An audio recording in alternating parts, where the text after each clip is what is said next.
खाली पादरे मंदिर रे प्रवेश करने कहीं गुरुत्वपूर्ण जानतु यह पछर धार्मिक कारण। नमस्कार, शुभ सकाळ अनेक अनेक शुभेच्छा एवं शुभकामना। दर्शक बंधु, हिंदू धर्म रे रही अनेक परंपरा एवं प्रथा। वैदिक जुगरू आरंभ होइतिबा अनेक प्रथा आज भारत में प्रचलित होछि।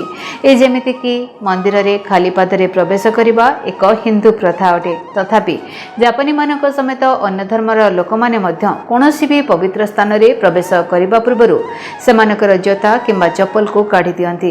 यार कारण होछि मंदिर गुड़िक पवित्र स्थान बोली कहुए, तेणु भक्त माने सेमानकर पवित्रता बजाय रखिबा उचित।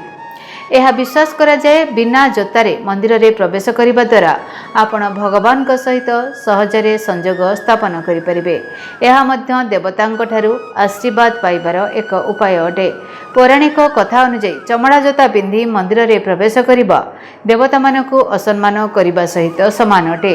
तेणु यह सर्वदा एड़ाइबा उचित। यही कारणरू मंदिर रे प्रवेश करने समय लोक मानकु चमड़ा बेल्ट एवं पर्स काढ़ा कहुए।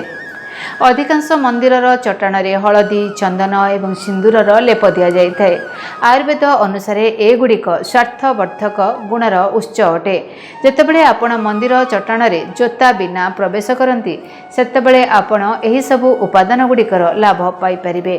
तेबे विश्वास अनुसार मंदिर एपरि एक स्थान जहाँ मानसिक शांति प्रदान करे।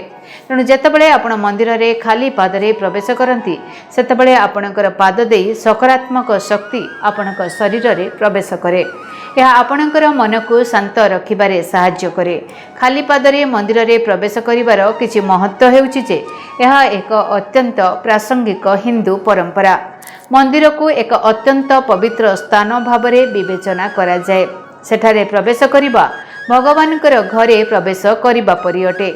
देवता मानक प्रति सम्मान एवं श्रद्धा प्रदर्शन करिबा पई एहाकू पालन करिबा उचित।